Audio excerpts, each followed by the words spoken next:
اما بعد فاعوذ باللہ من الشیطان الرجیم بسم اللہ الرحمن الرحیم والسابقون الاولون من المہاجرین والانصار والذین اتبعوہم باحسان رضی اللہ عنہم ورضوا عنہ صدق اللہ مولانا العظیم ان اللہ وملائکتہ یصلون علی النبی یا ایھا الذین آمنوا صلوا علیہ وسلموا تسلیما اللهم صل على سيدنا ومولانا محمد وعلى آل سيدنا ومولانا محمد وبارك وسلم الصلاة والسلام عليك يا سيدي يا رسول الله وعلى آلك وأصحابك يا سيدي يا حبيب الله.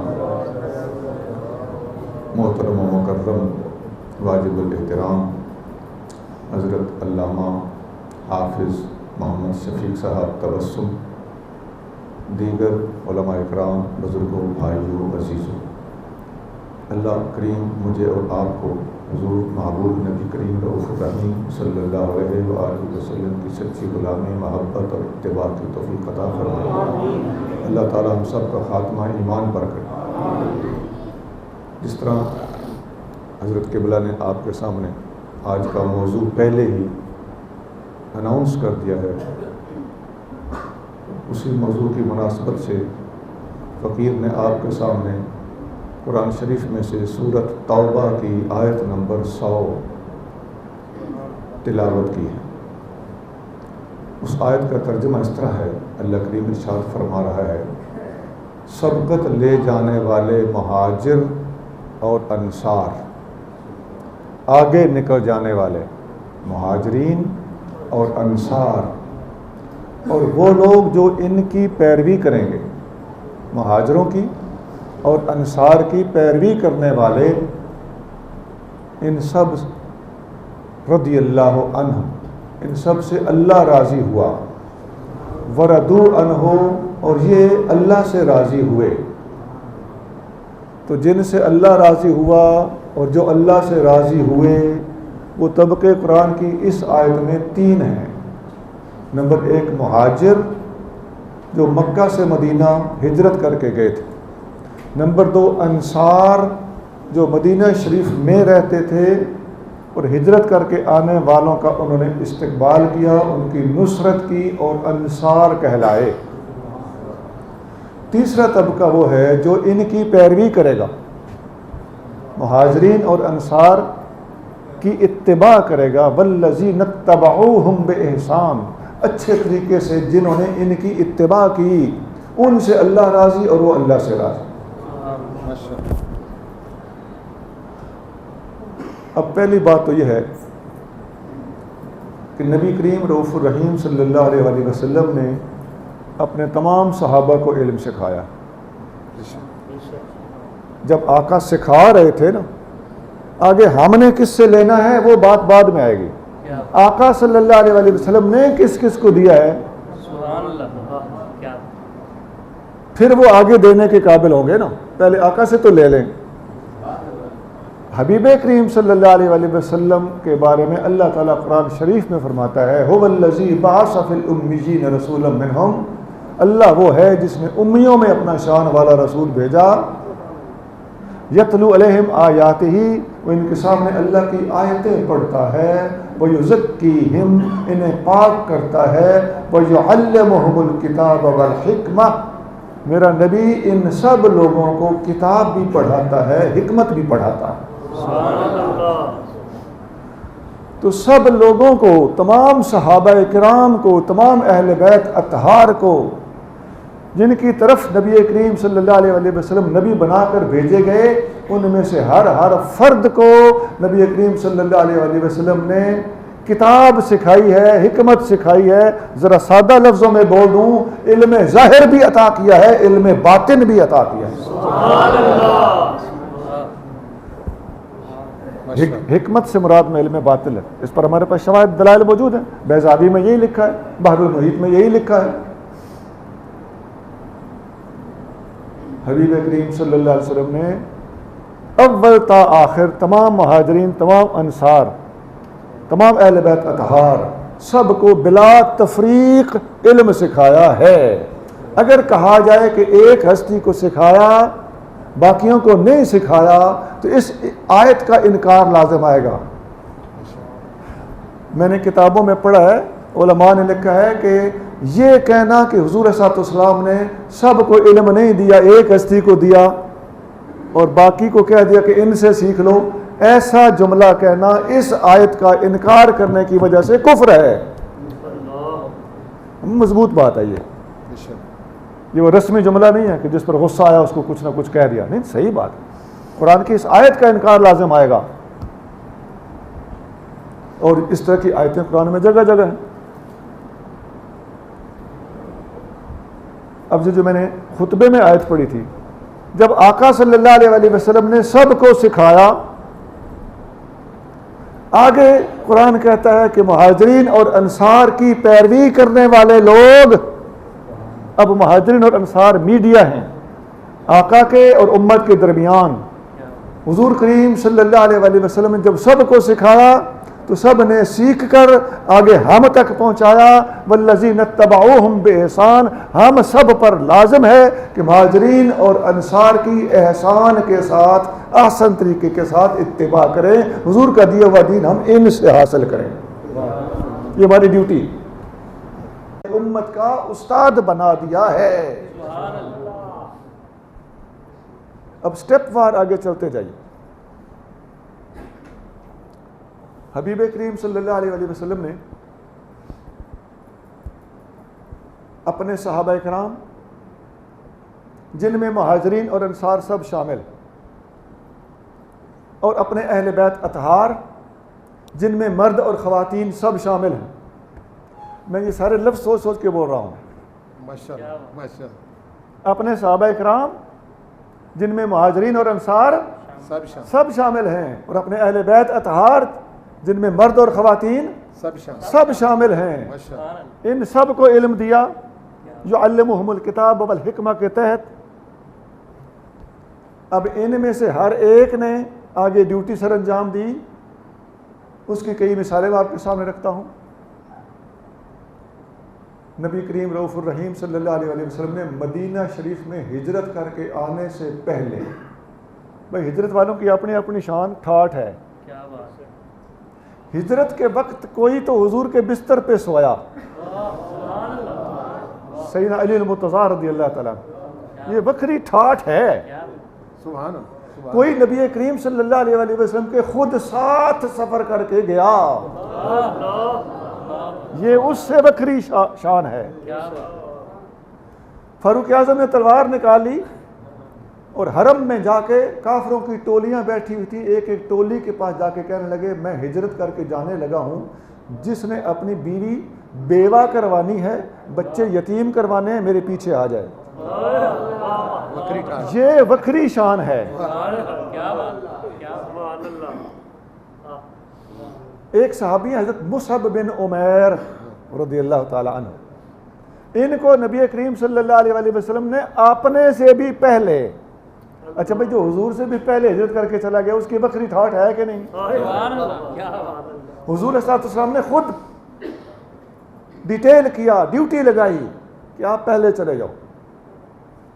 عزیزان گرامی، یہ اہم بات ہے۔ حضرت مصعب بن عمیر مدینہ شریف میں حبیب کریم صلی اللہ علیہ وسلم سے پہلے پہنچ کر مدینہ کے لوگوں کو سبق دیتے رہے، علم پڑھاتے رہے، قرآن پڑھاتے رہے، اور ان کو مدینہ شریف میں استاد جی کہا جاتا تھا۔ عربی میں مقری، یہ پڑھنے کا طریقہ ہے نا جی، کوئی مقری کہے گا، کوئی مقرئ کہے گا، تجوید کے مسائل ہیں۔ مقرئ اس کا معنی ہوتا ہے پڑھانے والا، میں اس کا اردو میں پنجابی میں ترجمہ کر کے میں نے کہا ہے استاد جی، ان کو استاد جی کہا جاتا تھا۔ یہ ایک صحابی کے گھر میں قیام پذیر ہو گئے اور حضور کریم صلی اللہ علیہ وسلم کے تشریف لانے سے پہلے پہلے پورے مدینے کو علم سے سیراب کر چکے تھے۔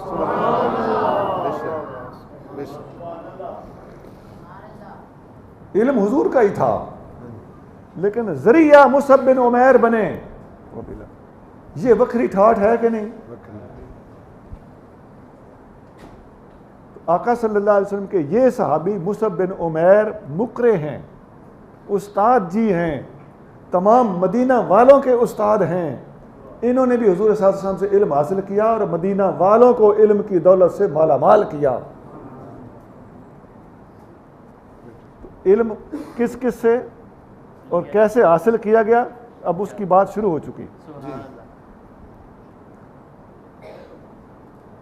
بتائیے جی، امت کو علم دینے والے صحابہ میں اور چوٹی پہ آنے والے صحابہ میں مصعب بن عمیر کا ذکر آنا چاہیے کہ نہیں؟ جن کو استاد جی کہا جاتا تھا، پورے مدینے کو حضور کریم صلی اللہ علیہ وسلم کے پہنچنے سے پہلے علم دے چکے تھے۔ اسی طرح نبی کریم رؤوف الرحیم صلی اللہ علیہ وسلم ارشاد فرماتے ہیں استقرئوا القرآن من اربعۃ، یہ بخاری شریف میں حدیث، میرے 4 صحابیوں سے علم پڑھو، میرے 4 صحابیوں سے قرآن سیکھو۔ آپ صلی اللہ علیہ وسلم نے 4 کا نام لیا، عبداللہ بن مسعود، معاذ بن جبل، ابی بن کعب اور سالم، فرمایا ان سے قرآن سیکھو۔ جب دنیا کی چوٹی کی کتاب، حدیث کی بلند ترین کتاب میں یہ حدیث موجود ہو اور آقا صلی اللہ علیہ وسلم نے ان کے بارے میں فرمایا ہو، 4 کے بارے میں کہ قرآن ان سے سیکھو، یہ امت کے استاد ہوئے کہ نہ ہوئے؟ تو ہم نے دین کس کس سے لیا ہے، علم کس کس سے لیا ہے؟ حضور کریم صلی اللہ علیہ وآلہ وسلم کے، اور ہمارے درمیان واسطہ کون کون بنے اب گنتے جائیے، اور حدیثیں ساری صحیح ہیں جو میں سناؤں گا انشاءاللہ تعالی، موضوع حدیث نہیں ہوگی، سبحان اللہ، گھڑی ہوئی بات نہیں ہوگی۔ اسی طرح نبی کریم صلی اللہ علیہ وآلہ وسلم کے صحابہ کرام جن میں مہاجرین اور انصار سارے کے سارے شامل ہیں، حضرت عبداللہ بن عباس رضی اللہ تعالیٰ عنہ جب فوت ہوئے، جب آقا کریم صلی اللہ علیہ وسلم نے جب پردہ فرمایا تو ابن عباس اس وقت 10 سال کے رہ گئے تھے، چھوٹی عمر میں، تو آقا کا وصال ہو گیا صلی اللہ علیہ وسلم۔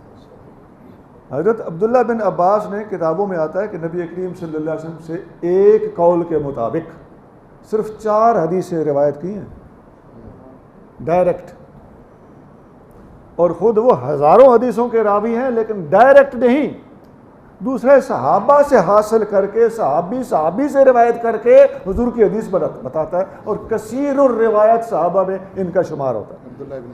عبداللہ بن عباس کا یہ کس سے سیکھتے رہے؟ صحابہ کرام سے سیکھتے رہے۔ آپ خود فرماتے ہیں میرا سب سے بڑا استاد عمر فاروق ہے، وَأَرْضَاهُمْ عِنْدِي عمر، میرا سب سے پسندیدہ استاد عمر ہے۔ یہ ابن عباس کا فرمان بخاری، مسلم، ابو داؤد، ترمذی، نسائی، ابن ماجہ، 6 کتابوں کا میں نے نام لیا، ان کو سیاستہ کہتے ہیں۔ ان میں سے ہر کتاب میں ابن عباس کا یہ فرمان موجود ہے کہ میرا سب سے زیادہ پسندیدہ استاد عمر فاروق ہے۔ تو فاروق اعظم نے علم دیا ابن عباس کو، اور ابن عباس نے آگے پھیلایا، اور کثیر الروایات صحابہ میں آپ کا شمار ہوا۔ یہ عبداللہ بن عباس رضی اللہ تعالیٰ عنہ جب بھی اپنی مسند پر بیٹھتے تھے تو حدیثیں سنیے۔ اب بہت شخصیات کے بارے میں ایسا ملتا ہے، میں 3 شخصیات آپ کے سامنے رکھتا ہوں۔ ایک حضرت عمر بن خطاب رضی اللہ تعالیٰ عنہ، بخاری میں حدیث ہے، حضرت عمر بن خطاب رضی اللہ تعالیٰ عنہ حرم شریف کے سفر میں تھے، حضرت عبداللہ بن عباس یہی حضور کے چچا کے بیٹے، یہ ساتھ تھے۔ وضو کرانے کے لیے ابن عباس کے پاس برتن تھا، فاروق اعظم کو وضو کرانے لگے۔ یہ بخاری میں تقریباً 2-2.5-3 صفحے کی کتاب حدیث ہے، ایک حدیث بڑی لمبی حدیث ہے۔ یہ وضو کرانے لگے، عرض کرتے ہیں حضور میرے دل میں ایک سوال کافی دنوں سے گھوم رہا ہے، مجھے موقع نہیں مل رہا تھا، تو وہ سوال یوں ہے۔ آپ نے اس کا جواب دیا، وہ جواب بڑا لمبا ہے۔ جواب دے کے فرمایا ابن عباس آئندہ بھی کوئی سوال کرنا ہو تو جھجکنا نہیں ہے، مجھ سے سوال پوچھ لیا کرو، سبحان اللہ، مجھ سے پوچھ لیا کرو۔ یہ الفاظ فاروق اعظم کے، خود بتانا اور سوال کرنے کی عام اجازت دینا اور۔ اور یہ ابن عباس کون ہے؟ ترجمان القرآن، افقہ الناس، مفسر قرآن۔ ایک اور کتاب، یہ سیاستہ وغیرہ میں نہیں ہے، غالباً الاستیاب یہ اس طرح کی کتاب میں ہے۔ سیدنا علی المرتضیٰ رضی اللہ تعالیٰ عنہ بھی کوفہ میں موجود تھے، تو آپ نے وہاں بھی اس بات کا اعلان کیا تھا، فرمایا سلونی قبل ان تفقدونی، مجھ سے پوچھ لو اس سے پہلے کہ میں دنیا سے چلا جاؤں۔ وہ لوگ مدینہ سے دور تھے، ان کو علم کی پیاس تھی، یہ پیاس سیدنا مرتضیٰ کریم رضی اللہ تعالیٰ عنہ نے بجھائی ہے، اور انہوں نے بھی اعلان کیا۔ فاروق اعظم بھی کہتے ہیں پوچھ لو، مولا مرتضیٰ بھی فرماتے ہیں پوچھ لو، اور ابن عباس بھی۔ ابن عباس کے بارے میں ایک اور بات بتا دوں، ابن عباس نے بے شمار صحابہ سے علم سیکھا ہے، لیکن 3 کا ذکر کتابوں میں خاص ملتا ہے کہ زیادہ علم انہوں نے 3 سے لیا ہے۔ سب سے پہلے نمبر پہ عمر فاروق رضی اللہ تعالیٰ عنہ، دوسرے نمبر پہ علی المرتضیٰ رضی اللہ تعالیٰ عنہ، تیسرے نمبر پہ حضرت معاذ بن جبل۔ یہ 3 بڑے بڑے استاد ہیں عبداللہ بن عباس کے۔ فاروق اعظم بھی کہہ رہے ہیں مجھ سے پوچھ لو، علی المرتضیٰ بھی کہہ رہے ہیں مجھ سے پوچھ لو، اور حضرت عبداللہ بن عباس بھی، بخاری میں حدیث ہے، جب بھی آپ مسند پر آ کر بیٹھتے، حاضرین موجود ہوتے، سب سے پہلے بیٹھتے ہی یہ جملہ آپ کی زبان پر آتا تھا کہ سلونی، پوچھ لو۔ سوال جواب شروع کیے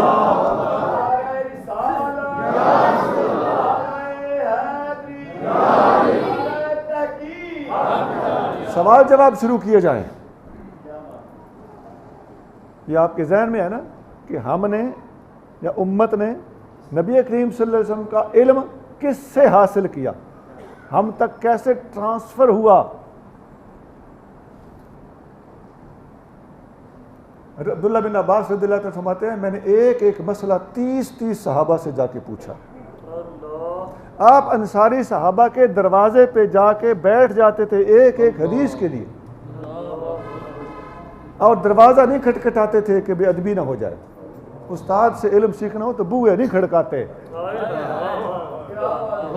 باہر بیٹھ جاتے تھے۔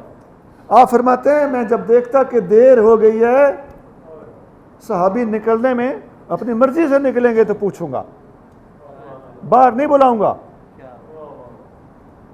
دیر ہو جاتی تو آپ فرماتے ہیں میں کپڑا ڈال کے اوپر لیٹ جاتا تھا، اور مدینہ شریف کی گلیوں کی مٹی اڑ اڑ کر میرے چہرے پہ پڑتی رہتی تھی۔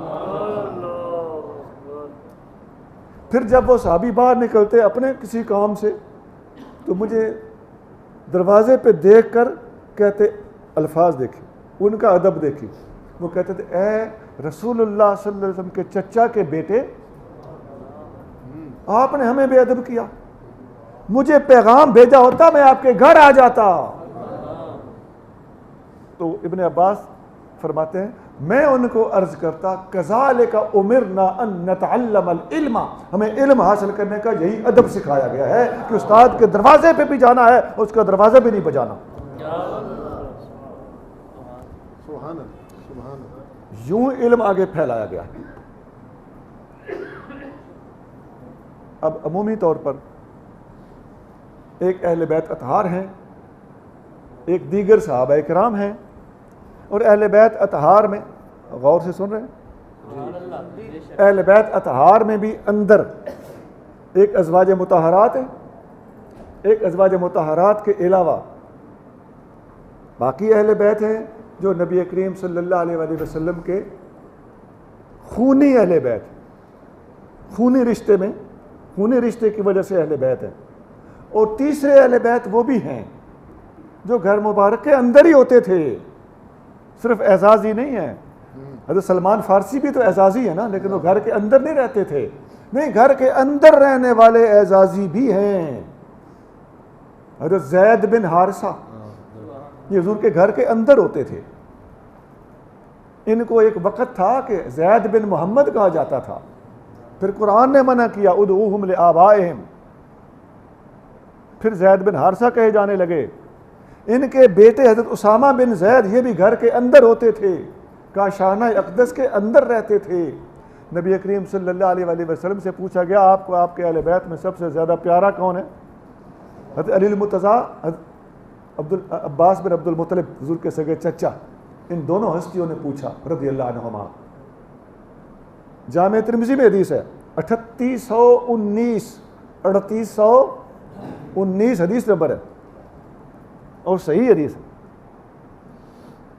یہ دونوں ہستیاں حضور کے پاس حاضر ہوئی، ہم ایک بات پوچھنے آئے ہیں۔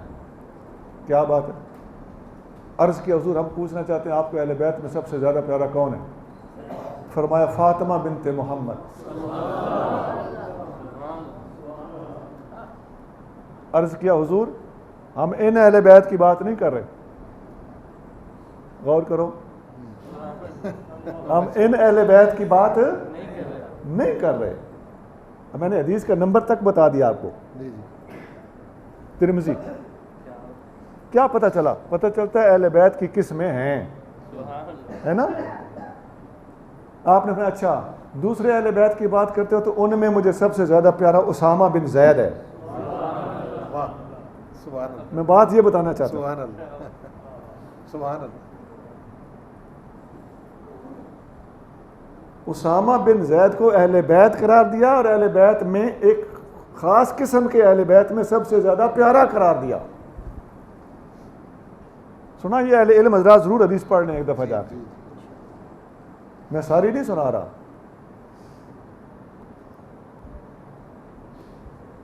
واضح ہو گیا کہ یہ سب اہل بیت ہیں۔ بتانا میں یہی چاہتا تھا کہ اہل بیت اطہار میں نبی کریم صلی اللہ علیہ وسلم کی ازواج مطہرات اہل بیت کی ایک قسم ہے۔ نبی کریم صلی اللہ علیہ وسلم کے خون کے رشتہ دار، آپ کی نسل پاک میں سے پیدا ہونے والے، وہ ایک قسم ہے۔ اور نبی کریم صلی اللہ علیہ وسلم کے گھر مبارک کے اندر رہنے والے اعزازی رشتہ دار، اعزازی اہل بیت، یہ اہل بیت کی ایک اور قسم ہے۔ اور صحابہ کرام میں بھی دو قسمیں ہیں، مہاجرین اور انصار۔ یہ زیادہ مشہور قسمیں میں بتا رہا ہوں، باریکیوں میں جائیں گے تو کافی ساری چیزیں اور بھی سامنے آئیں گی۔ یاد رکھیے نبی کریم صلی اللہ علیہ وآلہ وسلم کو جو محدثین نے، علماء نے قول مختار لکھا ہے، ایک آدھ قول مل جاتا ہے ہر موضوع پر اپوزٹ، مخالف، لیکن قول مختار یہ ہے کہ جس نے نبی کریم رؤوف الرحیم صلی اللہ علیہ وسلم کو ایک نظر دیکھا ہے ایمان کی حالت میں، صرف خواہ دور سے ہی دیکھا ہو، علماء نے ایسے ہی لکھا ہے، وہ صحابی۔ آقا فرماتے ہیں لن تمس النار مسلما رآنی، وہ مسلمان کبھی جہنم میں نہیں جائے گا جس نے مجھے دیکھا۔ تو لفظ کیا ہے؟ دیکھا۔ یہ لفظ نہیں کہ میرے ساتھ 2 سال رہا، میرے ساتھ 2 جنگیں لڑی، فتح مکہ سے پہلے مسلمان ہوا، ایسی کوئی قید نہیں ہے۔ آقا صلی اللہ علیہ وسلم کے چہرے کی برکت ہی ایسی ہے کہ جو آپ کو ایمان کی حالت میں ایک دفعہ دیکھ لیتا ہے وہ صحابی بن جاتا ہے، جہنم میں نہیں جا سکتا۔ جو اس بات کو نہیں مانتا وہ حضور کے چہرے کی برکات کا منکر ہے۔ ذرا ایمان سے سوچئے، آج 15ویں صدی میں کئی مریدوں کو آپ نے سنا ہوگا جس نے میرے پیر کا لنگر کھایا ہے وہ جنتی ہے، یہ شپ دیتے ہیں نا بھائی، اس کی شرعی حیثیت ہے یعنی میں اور بات کر رہا ہوں، یہ الگ بات ہے، لیکن ایسا ہے کہ نہیں ہے؟ جس نے میرے پیر کا پانی پیا ہے، جس نے میرے پیر کو وضو کرایا ہے، بھائی حضرت مجدد الفسانی رحمۃ اللہ کے بارے میں تو ایک سچا واقعہ بھی ہے، وہ آج کے پیر نہیں تھے نا، جہانگیر بادشاہ ان کا مرید تھا، جہانگیر کہنے لگا حضور وعدہ کریں مجھے جنت میں لے کر جاؤ گے، وہ لمبا قصہ ہے، میں آپ کو شارٹ سنا رہا ہوں، اپنے مطلب کی بات سنا رہا ہوں۔ آپ نے فرمایا اگر میں بخشا گیا تو تجھے ضرور لے کر جاؤں گا۔ دیکھو یہ محتاط لوگ ہوتے ہیں نا، یہ ادب والے لوگ ہیں، یہ اللہ کریم کا ادب ہے۔ لوگوں نے سمجھا کہ اللہ کا ادب کیا کرنا، لوگوں نے یہ بنایا ہوا ہے، اور خدا کے بندے اللہ سب سے زیادہ حقدار ہے، ما زاغ البصر وما طغى میں حضور نے اللہ کا ہی ادب کیا تھا۔ واہ واہ واہ، سبحان اللہ سبحان اللہ۔ ہم ان بزرگوں کی بھی بات کو یہ تعویل دے لیتے ہیں کہ جی پیر صاحب کا مطلب یہ ہوگا جس نے میرا لنگر کھایا ہے اگر میں بخشا گیا تو اسے بخشاؤں گا، جس نے مجھے دیکھا ہے، جو مجھ سے ملا ہے، جس نے مجھ سے بیعت کی ہے، اگر میں بخشا گیا تو اسے بخشاؤں گا۔ بھائی بہشتی دروازہ بھی مشہور ہے کہ نہیں؟ تو بہشتی دروازے سے اگر کوئی گزر جائے تو اس کے بارے میں یہ بات عین ممکن ہے کہ حضور خواجہ فرید الدین گنج شکر اس کی شفاعت فرمائیں۔ اس حد تک تو علمی بندہ بھی مان سکتا ہے نا، باقی عوامی بات قرار دے کے آپ نہیں مانتے تو نہ مانیں۔ بات تو یہ ہے، میں انکار نہیں کر رہا، میں ایک امکانی بات کر رہا ہوں کہ یار کم از کم اگر آپ اس کی شفاعت فرما دیں، یار میرے علاقے میں آیا تھا، میری زون میں آیا تھا، میری جو میں آیا تھا، واہ واہ، تو آپ اس کی شفاعت فرما دیں۔ شفاعت تو برحق ہے، مسلم ہے، علماء شفاعت کریں گے، اولیاء شفاعت کریں گے، متعدد احادیث سے ثابت ہے۔ ہمارا اہل سنت کا قول مختار یہی ہے، بچے شفاعت کریں، بچے شفاعت کریں گے، کسی بابا جی کو وضو کرایا ہوگا وہ شفاعت کریں گے۔ تو شفاعت آگے پھر مرید مبالغے کرتے ہیں کہ وہ بخشا ہوا ہے، پکا پکا ہی وہ اس کو سرٹیفکیٹ دے دیتے ہیں۔ چلو میں کہنا بھی یہی چاہتا ہوں کہ تیرے پیر کو دیکھ لے، تیرے پیر کا لنگر کھا لے، تیرے پیر کا پانی پی لے، تیرے پیر کے ہاتھ میں ہاتھ دے دے تو وہ بخشا ہوا ہے۔ تو جس نے نبی پاک علیہ الصلوۃ والسلام کے ہاتھ میں ہاتھ دیا، آقا کا لنگر کھایا، آقا کی دعوت پکائی، آقا صلی اللہ علیہ وآلہ وسلم کا چہرہ انور دیکھا، نعرہ تکبیر،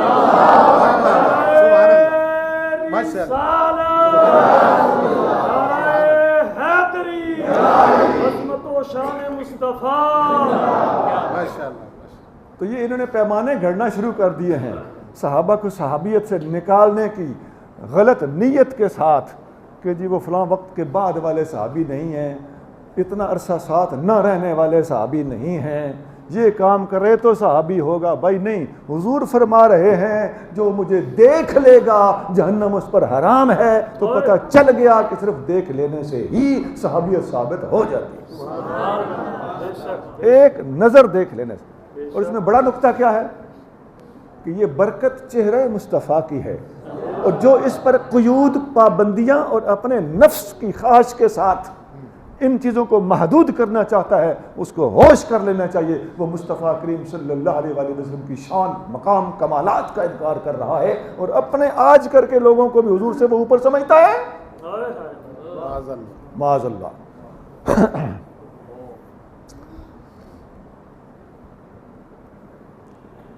اگلی بات یہ ہے کہ وہ جو میں نے اہل بیت اطہار، علامہ غلام فرید مجددی صاحب آگے تشریح، وہ جو میں نے اہل بیت اطہار مختلف طریقوں سے میں نے عرض کیا کہ ازواج مطہرات بھی اہل بیت ہیں، اسامہ بن زید بھی اہل بیت ہیں، زید بن حارثہ بھی اہل بیت ہیں، سیدنا علی المرتضیٰ رضی اللہ تعالیٰ عنہ بھی اہل بیت ہیں، حسنین کریمین بھی اہل بیت ہیں، چاروں شہزادیاں اور سیدہ زہرا پاک بھی اہل بیت ہیں۔ تو یہ سارے کے سارے ہمیں علم دے رہے ہیں۔ اب اس کی میں تھوڑی سی تفصیل میں جانا چاہتا ہوں۔ بتائیے یہ جو اہل بیت کی میں نے کئی قسمیں دسی ہیں، حدیث کی کتابوں میں ان سب سے حدیثیں لی گئی ہوں تو پھر ملتی ہیں، سب سے حدیثیں روایت کردہ، تقریباً سب سے روایت کی گئی روایات بخاری میں موجود ہیں، باقی کتابوں میں بھی موجود ہیں۔ اچھا یہ فرمائیے کہ نبی کریم رؤوف الرحیم صلی اللہ علیہ وآلہ وسلم کے اندر کی، گھر کے مبارک کے، دہلیز مبارک کے اندر کی باتیں اہل بیت بتا سکتے ہیں نا؟ تو دہلیز مبارک کے اندر پھر مزید تقسیم ہے کہ آقا صلی اللہ علیہ وآلہ وسلم کے سو جانے والی باتیں اور جاگ جانے والی باتیں اور غسل کرنے والی باتیں، یہ سارے اہل بیت بتا سکتے ہیں؟ نہیں، کیا بات، یہ کون بتا سکتا ہے؟ بوجھو، ازواج مطہرات بتا سکتی ہیں، جو بات زوجہ مطہرہ بتا سکتی ہیں وہ داماد مقدس نہیں بتا سکتے۔ ایسا ہے کہ نہیں؟ ایمان سے بتانا یار، اللہ کو جان دینی۔ بے شک بے شک بے شک۔ اب مان لو یہ کون نہیں کہہ سکتا کہ اہل بیت اطہار میں سے مرد حضرات جو تھے وہ اندر بھی تشریف لے جاتے تھے، باہر بھی تشریف لے جاتے تھے، ان کو اندر کا بھی پتہ انہیں باہر کا بھی پتہ. ہرگز ایسا نہیں ہے. اندر تشریف لے جاتے تھے لیکن اندر خاص کمرے کی بات کا ان کو نہیں پتا، اور باہر بھی تشریف لے جاتے تھے تو باہر بھی جہاں آپ کو ساتھ لے جایا جاتا تھا اس بات کا ان کو پتا ہے. اب غزوہ تبوک میں مولا مرتضیٰ تشریف نہیں لے گئے، اس کے بارے میں وہ کوئی حدیث بتا سکتے ہیں؟ نہیں. ہجرت کی 15 راتیں شان الگ میں نے بتائی ہے کہ ہجرت کی ٹھاٹھ میں یہ چیز شامل ہے کہ آپ بستر مصطفیٰ پہ سوئے. سنی بخیل نہیں ہوتا کسی کی شان کو بھی بیان کرتے وقت. میرا یہ موضوع تو نہیں تھا کہ بستر پہ کون سویا، میرا موضوع تو یہ تھا کہ علم کس نے دیا.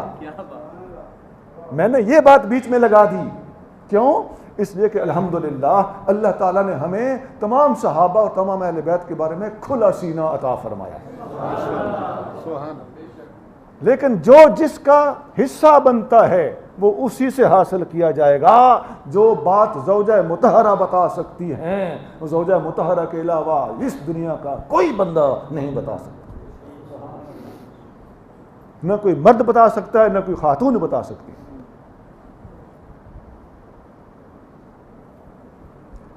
اور وہ جو 15 راتیں تھیں ہجرت کی اور وہ 3 راتیں تھیں غار کے اندر مسلسل چہرہ مصطفیٰ کی تلاوت کرنے والی، وہ باتیں صدیق اکبر کے سوا اس کائنات میں کوئی بندہ اللہ نے نہیں بھیجا جو ان باتوں کو صدیق اکبر کے علاوہ بتا سکتا ہو. تو پتہ چلتا ہے کہ ہم اندر والی باتیں بھی ہر اندر والا نہیں بتا سکتا اور باہر والی باتیں بھی ہر باہر والا نہیں بتا سکتا. باہر والی باتیں بعض باہر والوں کو پتہ ہیں اور دوسری باتیں دوسرے باہر والوں کو پتہ ہیں. اندر والی باتیں بعض اندر والوں کو پتہ ہیں اور اس کے علاوہ کی باتیں ان بعض اندر والوں کو پتہ ہیں. اندر کی کوئی بات ازواج مطہرات سے پوشیدہ نہیں ہے. اندر ایسی ہستیاں تو ہیں جنہیں ازواج مطہرات والی باتوں کا پتہ نہیں، لیکن ایسی کوئی بات نہیں جو دوسروں کو پتہ ہو اور ازواج مطہرات کو پتہ نہ ہو. حتیٰ کہ صحن مبارک میں آقا صلی اللہ علیہ وسلم اپنے گھر مبارک کا کام کرتے ہوئے اچانک کام چھوڑ کر اذان سن کر مسجد کو چلے جاتے تھے. یہ گھر کے صحن کی بات ہے، علیحدہ کمرے کی نہیں ہے. لیکن یہ بات بھی اماں عائشہ صدیقہ بتاتی رضی اللہ تعالیٰ. اسی لیے ام المومنین عائشہ صدیقہ رضی اللہ تعالیٰ عنہا نے تمام خواتین میں سب سے زیادہ حدیثیں روایت کی. 2210 حدیثیں، اور علماء فرماتے ہیں کہ دین کا 1/4 حصہ، چوتھا حصہ ایک ام المومنین عائشہ صدیقہ نے بیان کیا ہے. یاد رکھیں ہمارا موضوع کیا ہے، ہم نے دین کس سے لیا ہے، ہمیں حضور کا دین کس نے ہم تک پہنچایا ہے، ٹرانسفر کیسے ہوا.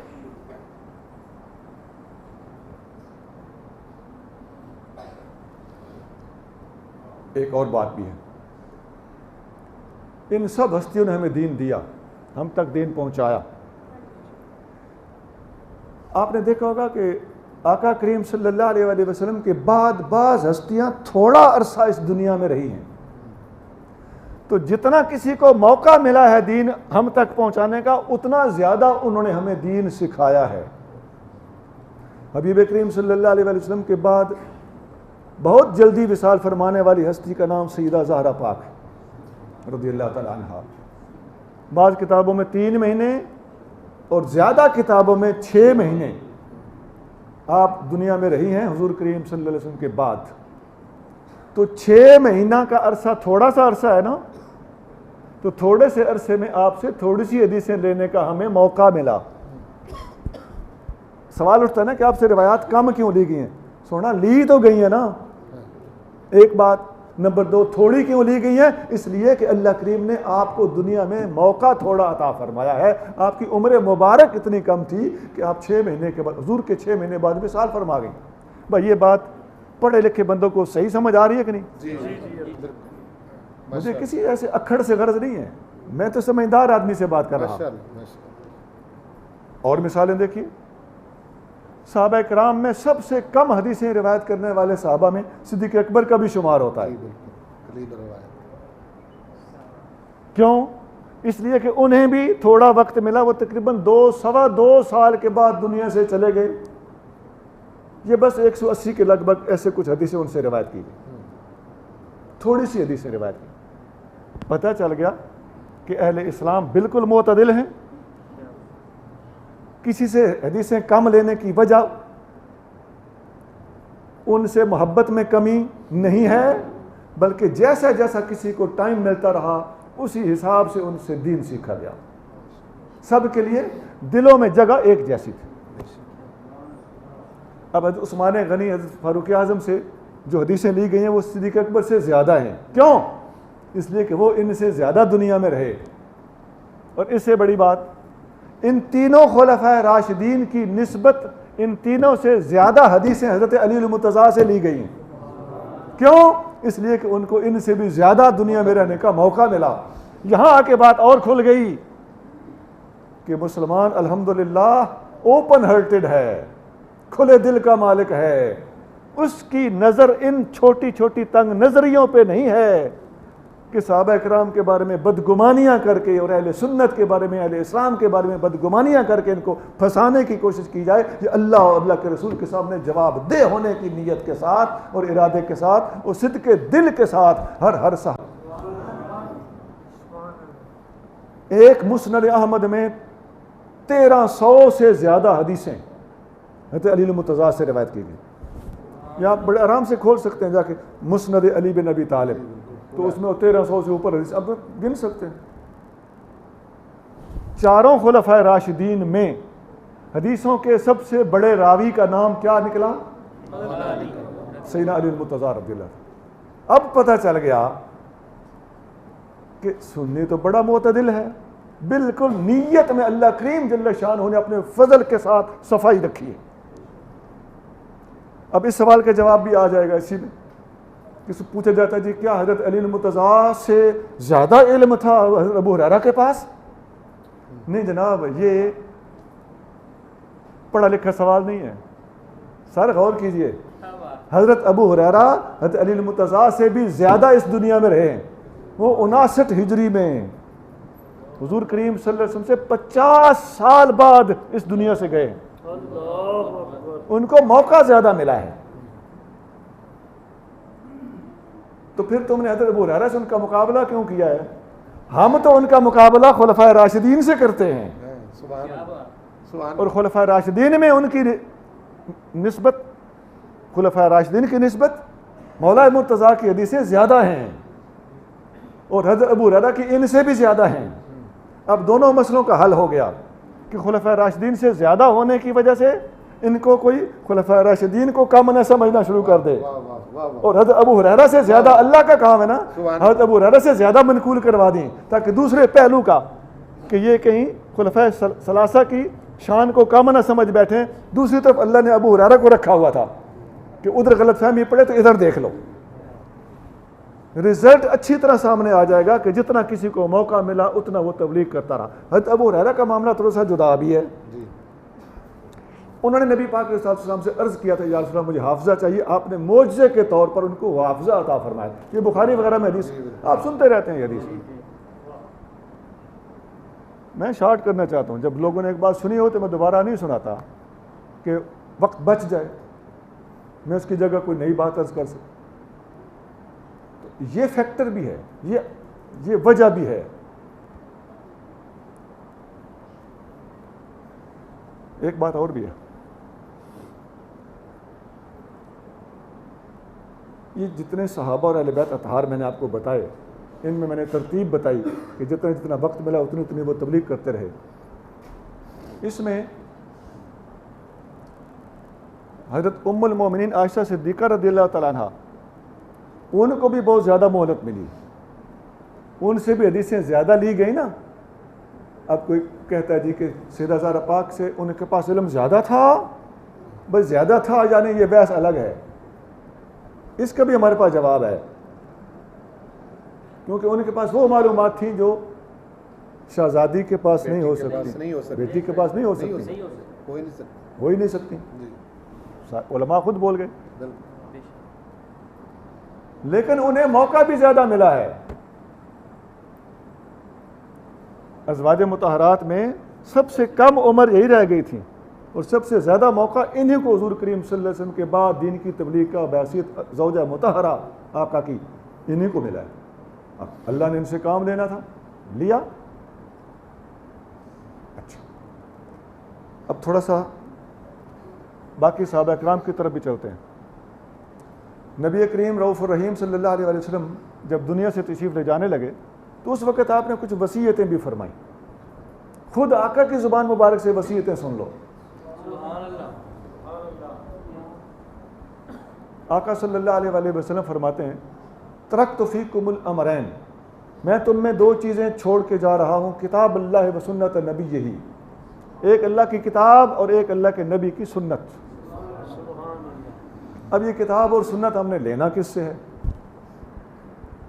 نبی کریم صلی اللہ علیہ وسلم فرماتے ہیں, جامع ترمذی حدیث کی کتاب ہے, اس میں یہ حدیث ہے. آقا نے فرمایا اقتدوا باللذین من بعد ابی بکر و عمر, میرے بعد دو بندوں کی پیروی کرنا, ابو بکر کی اور عمر کی.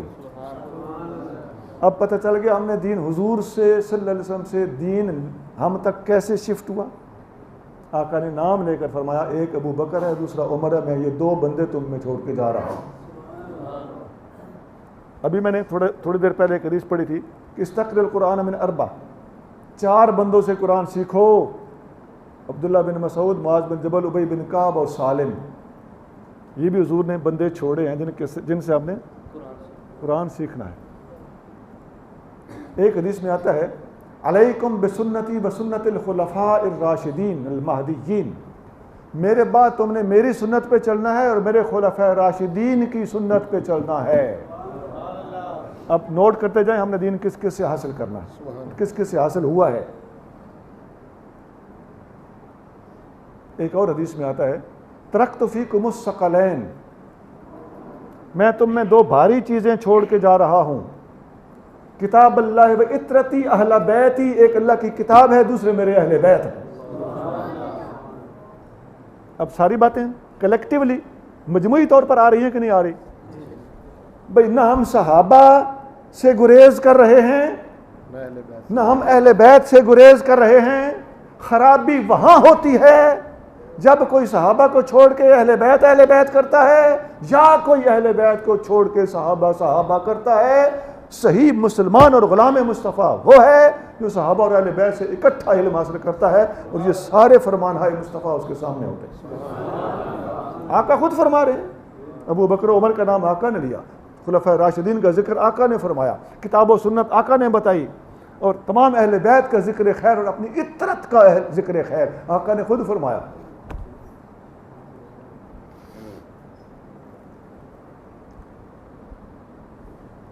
ایک اور بات بھی ہے, اس کے اندر مزید ڈیٹیل ہے, میں ساتھ ساتھ گھڑی پہ بھی نظر رکھے ہو. اذان کتنے بجے؟ 8:30. آخری پوائنٹ بتانے لگا. ایک بات اور بھی ہے, حبیب کریم صلی اللہ علیہ وسلم سے لی گئی احادیث کو جمع کرنا اور اس موضوع پر کتابیں لکھنا, اس میں بھی سینیارٹی اہل سنت کو حاصل ہے.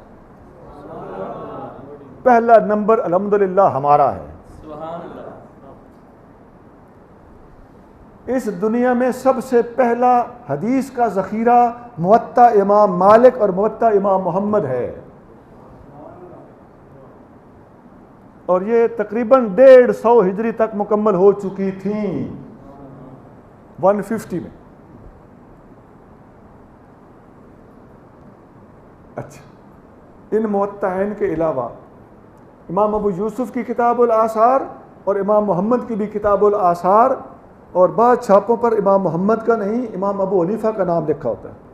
امام ابو حنیفہ 150 ہجری میں فوت ہو گئے تھے, اور لکھی تو 130 میں ہوگی نا, 120 میں لکھی ہوگی نا, تو اس سے بھی پہلے کی یہ کتابیں ہیں.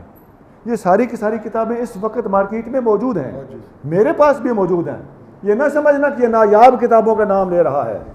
150 سال تک, 160 ہجری تک یہ ساری کتابیں لکھی جا چکی تھیں, مارکیٹ میں ملتی ہیں. سنی بہت آگے ہے حدیث رسول صلی اللہ علیہ وسلم کو جمع کرنے میں. اس کی وجہ یہی تھی کہ ہمارے دل میں کسی کے بارے میں کھوٹ نہیں تھا, ہمیں اہل بیت کے شہزادے نے بھی اگر کوئی بات بتائی ہے تو مسلمان سنی نے نوٹ کی ہے. کسی انصاری یا مہاجر میں سے کسی نے بات بتائی ہے اور فتح مکہ سے پہلے والوں نے بتائی ہے یا بعد والوں نے بتائی ہے, سنی نے وہ بات نوٹ کی ہے, کتابوں کے اندر لکھ کر امت مصطفیٰ تک پہنچانے کا بندوبست کیا ہے. سنا ڈاڈے دا 70 دا 100 ہے, اس کو رہنے دو, ہم علمی بات کرنے کے عادی ہیں. برائے کرم مصطفیٰ کریم صلی اللہ علیہ وسلم کی غلامی ہے اور اللہ کے سامنے جواب دہی ہے, اس کو سامنے رکھ کے بات سنا کریں. ایسے ایشو نہیں بنانا چاہیے. اگلے جان دشواریاں ہوں گی, باتیں صحیح ہیں لیکن ڈاڈے کا 70 دا 100 ہوگا.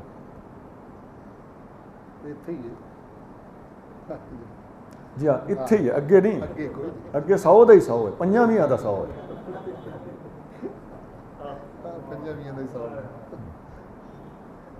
پھر ان کتابوں کے بعد اسی زمانے میں تھوڑے تھوڑے وقفے کے ساتھ امام شافعی کی کتاب, امام شافعی نے لکھی مسند شافعی, یہ 2000 تقریباً 2000 حدیثوں کا مجموعہ ہے. امام شافعی 204 ہجری میں فوت ہوئے ہیں, لکھی تو 20-30 سال پہلے ہوگی. یہ کتاب اس وقت مارکیٹ میں ملتی ہے, فقیر کے پاس بھی موجود ہے.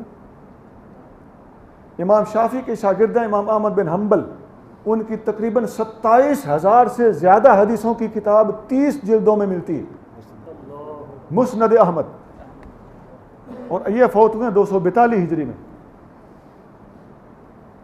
لگ بھگ اسی زمانے میں ابن ابی شیبہ کی المصنف, محدث عبد الرزاق کی المصنف لعبد الرزاق, یہ ساری کی ساری کتابیں 20-30 ہزار حدیثوں پر مبنی, یہ امام بخاری سے بہت پہلے لکھی جا چکی تھیں, ساری کی ساری اس وقت مارکیٹ میں ملتی. دین حضور کا ہم تک کیسے پہنچا وہ بات ذہن میں ہے میرے.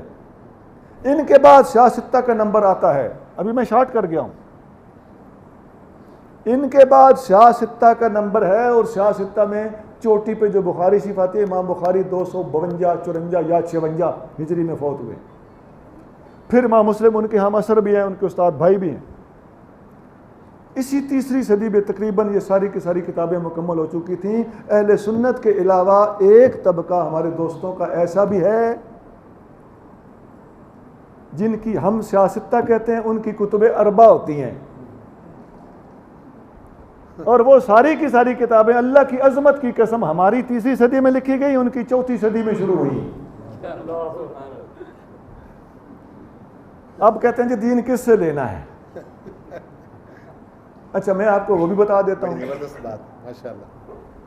وہ بھی میں بتا دیتا ہوں. ان کی چوٹی کی کتاب, اس کتاب کے بالکل شروع میں لکھا ہوا ہے, جو ان کی چوٹی کی ہماری بخاری کے لیول کی کتاب ہے, مشہور کتاب ہے, اس کتاب کے صفحہ نمبر 10 اور نئے ایڈیشن کا صفحہ نمبر 2 ہے. اس میں لکھا ہوا ہے, وہ اپنوں کو گائیڈ کرتے ہیں کہ یہ ساڑھے تم سے پہلے لکھ چکے ہیں, ہم رہ گئے ہیں پیچھے, اب ہمیں آئی ہے جاگ, تو اب طریقہ کیا کرو, تمہارے پاس تو حدیثیں ہیں کوئی نہیں. طریقہ یہ لکھا, میں ان کے الفاظ سناتا ہوں. لکھا ہوا ہے دعو ما وافق القوم, تم ان کی کتابیں ایسے رکھ لو اور اپنی کوئی کاپی لے کے ایسے رکھ لو, ادھر سے دیکھتے جاؤ. دعو وہ چھوڑ دو, ما وافق القوم جو ان کے مذہب کے مطابق ہو, وہ چھوڑ دو. فإن الرشد فی خلافہم, ہدایت اس میں ہے جو ان کے خلاف ہے.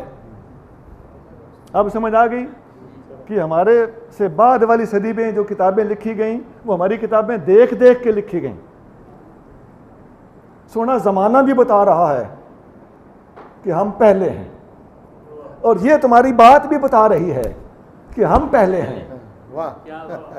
غصے میں آ کے, جذبات میں آ کے کہہ دینا کہ کان یقول قال علی وقال ابو حنیفہ, اس قسم کی باتیں کہہ دینا سونا آسان ہوتا ہے, لیکن دلیل سے بات کرتا ہوں کہ ہمارا زمانہ بھی تصنیف کا پہلے ہے, اور آپ کا یہ فرمان کہ ان کے برعکس لکھ لو, یہ فرمان بھی بتا رہا ہے کہ آپ نے ہمیں کاپی کیا ہے, ہمارے ائمہ نے آپ کو کاپی نہیں کیا. یہ ہے دین آگے شفٹ کرنے کا طریقہ. ہمارے علماء نے, ہمارے مشائخ نے سند کے ساتھ ڈائریکٹ یا انڈائریکٹ نبی پاک علیہ الصلوۃ والسلام سے لیا ہے، اور ہمارے بعد والوں نے ہماری کتابیں سامنے رکھ رکھ کے ہمارے الٹ لکھ لکھ کے خود کتابیں مرتب کی ہیں، اس کا وہ اعتراف کر رہے ہیں۔ اللہ کریم ہمیں ان تمام ذرائع کو اختیار رکھنے کی، ان تمام ذریعہ ہائے علم کا ادب کرنے کی، اور انہوں نے جتنا ان کو موقع ملا ہے زندگی گزارنے کا دنیا میں، اسی حساب سے ہم نے ان سے علم لیا ہے۔ ہمارے اندر الحمدللہ ان کا ادب ہے، اور ہم سب کا احترام کرتے ہیں، اور ہمارے بارے میں اگر کوئی بات کرتا ہے تو وہ بدگمانی سے کرتا ہے، اور بدگمانی اللہ کریم کو پسند نہیں ہے۔ اللہ نے قرآن میں بدگمانی سے بچنے کا حکم دیا ہے، اور جو لوگ بدگمانی کو جان بوجھ کے اختیار کرتے ہیں ان کو اپنی جواب دہی کی تیاری کر لینی چاہیے۔ سبحان ربک رب العزت عما یصفون وسلام علی المرسلین والحمد للہ رب العالمین۔